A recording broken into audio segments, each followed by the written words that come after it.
Well. Welcome to Edutainment for Us.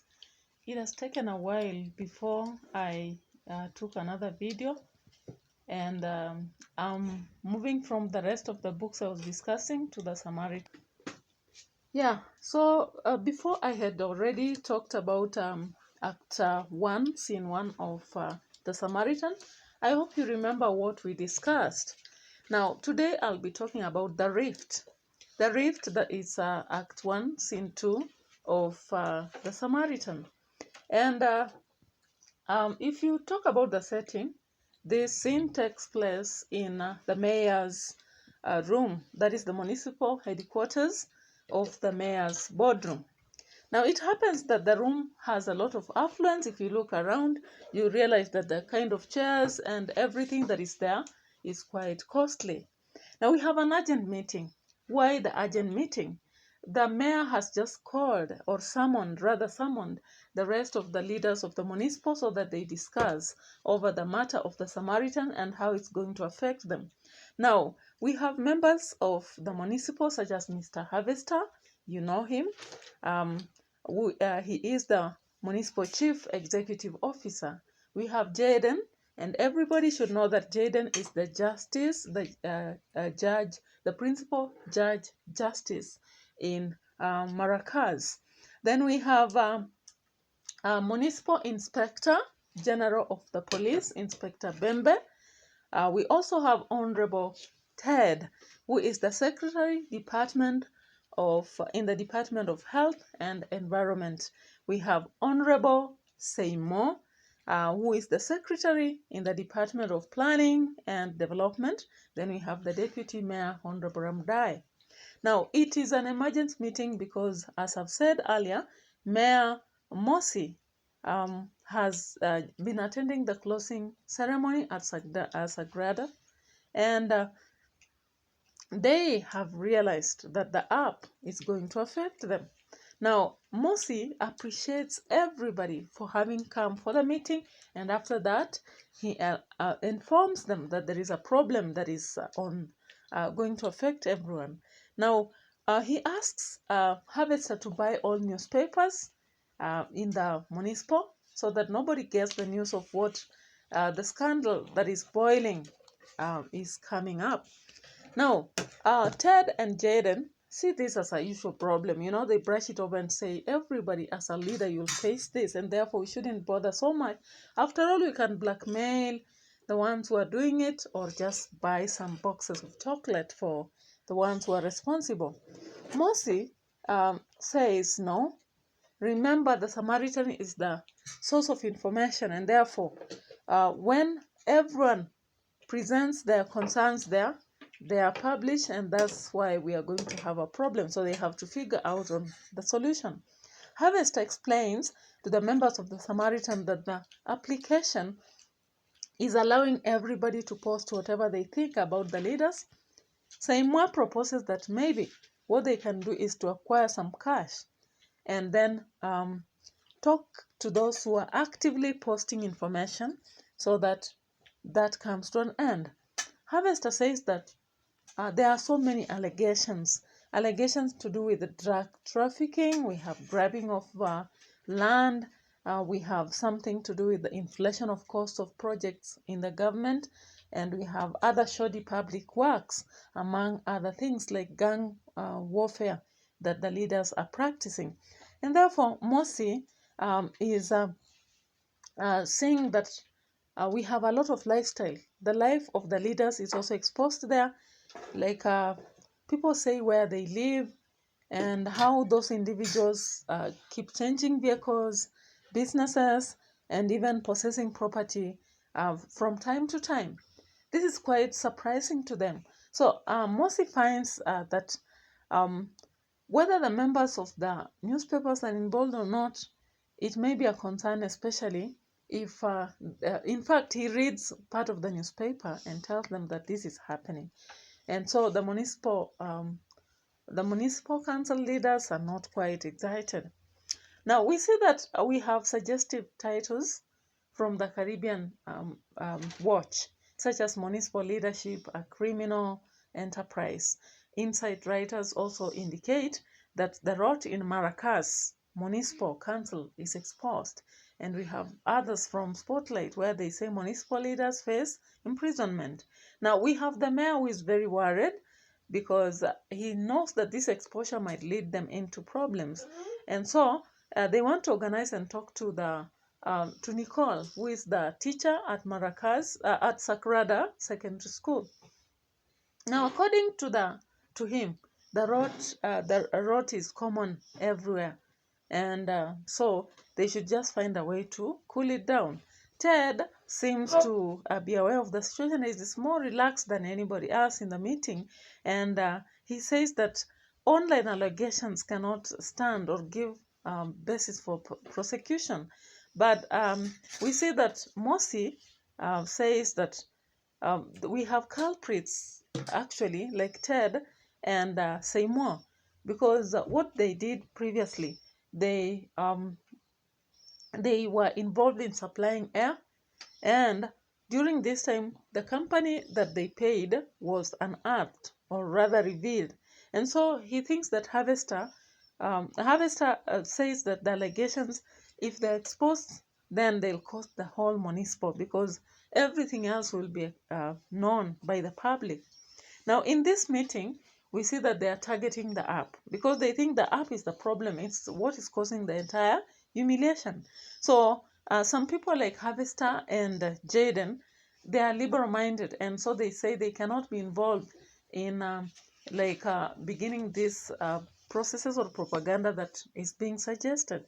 Now, Mossi feels that the ethics and the innovation teacher is the solution to everything, and therefore they will only have to deal with her for them to solve their problem. We see the rift in the discussion. One side with Seymour and Ted, the other side with Mossi, Ted, Seymour, and we have the other part of it. Now, that is the summary of the plot.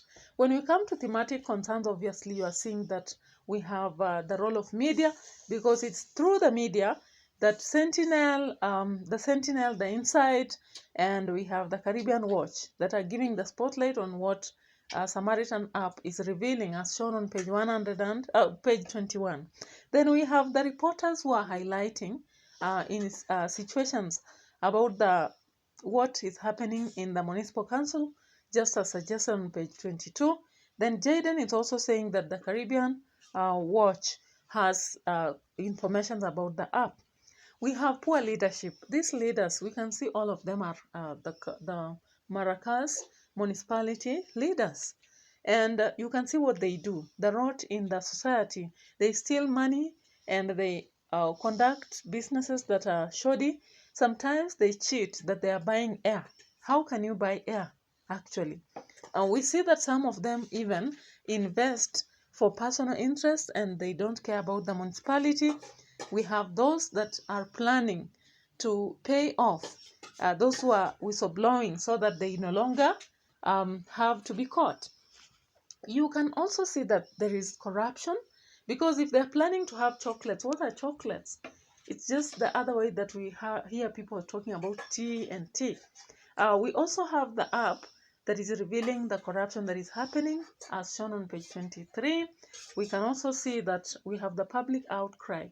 The citizens are not happy with what is happening, the huge sums of money that is lost in the municipal council, the grabbing of the public land. We have inflation of costs of products and undertaking of shoddy public projects that don't work, as shown on page 25. We can also see that there is abuse of office and corruption when they are fighting the Samaritan, because I know, you know, that the Samaritan is a savior, as shown on page 26. The members of the municipal council are having meetings and they want to plan and acquire money so that they fight against what is haunting them. Now, Mossi is being forced to acquire some money and then misallocate it, and then after that, they have sitting allowances, unnecessary loans, and the travel allowances and mortgages, as shown on page 34. Jaden is also in support that those who are involved actively in this should have some boxes of chocolate as shown on page 22. Seymour says that they need to acquire some money so that it sorts their problem. And how will they acquire this money? Of course, they'll have to take public funds and misuse it. Now, Mossi condemns whatever Ted and Seymour are doing because he says he's not owning this money. It's public money and shouldn't be misused.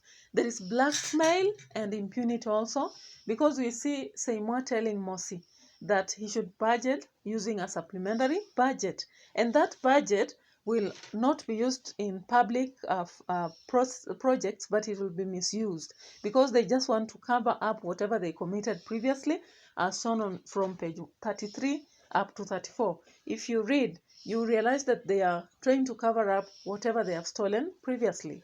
Now, Mossi reminds Ted and Seymour how poor they were. And when Ted responds to him, he says that Mossi will take the responsibility of all the rot in the municipality. Now we see Mossi threatening others that he is Mossi Otunya, the smoke that thunders, that he does not step at anything and he can do anything to anyone he wants, as shared on page 36. Now what do we realize from this? We realize that he's not a leader that cares about whatever he does, and there is a lot of impunity. We also see that he tells Seymour that he will arrest and have him persecuted. Yeah, as shown on page 34 to 35. That's not what a leader does. There is a climate change and environmental degradation because Seymour says that waste disposal systems in the town are no longer working. They are terrible. And garbage is all over the place. And, drainages are broken. And there is serious health hazard as shown on page 33. There is also misuse of power and intimidation, as you can see. When they are threatening each other, that's intimidation. Then technology comes because we realize that with the Samaritan that is harvesting all the information about the leaders, that is indeed technology. Language use and stylistic devices, if you want to know much about it, you realize that we have vivid description and the imagery, so that when they're describing the office, they tell us that we have a spacious rectangular shaped room with a large pine oval table, and we have the high back executive office chairs on page 20. We also come to see a simile on page 31. I am broke as a church mouse. That is Mossi speaking. Then we have hyperbole. Mossi tells Ted and Seymour, I can make you see real smoke and can strike harder than thunder. That is just to show how cruel he is. Page 35. Then we see ellipses as at the second style, where Mossi says, look, you fools, the situation is very bad and we cannot. Then the statement is left hanging on page 35. We have an idiomatic expression, over my dead body. He is rejecting that he cannot borrow money. That is page 33. He cannot take the supplementary budget that they are proposing. We have a rhetorical question asked by Mossi. Ted and Seymour asked this. How can you justify your current financial status? That is page 35. Just to show, it's like a reckoning call to the audience to find out how did they acquire wealth. Then we have another question he asks. Who doesn't know you have stolen the money? That is to justify corruption that has happened on page 35. We have irony also. It's ironical that Jaden is a judge, but he says that the rot in the society is normal and he wants to use chocolate to silence the audience. Then he says that what matters is not what to do, but how you do it. So it's justifying the hiding of corruption wherever it happens. We also see that he's stating that you can fly into the forbidden territory and still get away with it, provided it's done below the radar. That is page 29. And we have much more irony or ironical situations if you can identify from the text. When you look at character and character traits, you can see that Mossi is quite abusive. The language he uses, he insults Ted and Seymour. Look, you fool, you senseless thieves. Page 35. He's also quite temperamental. He's you know, he is caught up with emotions when Seymour and Ted are arguing and saying that he will be the only one found if he doesn't really offer the budget. And so he says, "You senseless thieves, you were elected just the other day as poor and Giga-infested hoodlums." That is page 35. Then he's quite proud. He says he smoked the thunders and he can do whatever he wants. He's unstoppable, page 35 and 36. Then he's quite insecure. When he reads the newspapers, he fears that he will be caught up because of what he's done. He's also informed. He's aware of what is happening in town, and he quotes a lot of newspapers and whatever is there.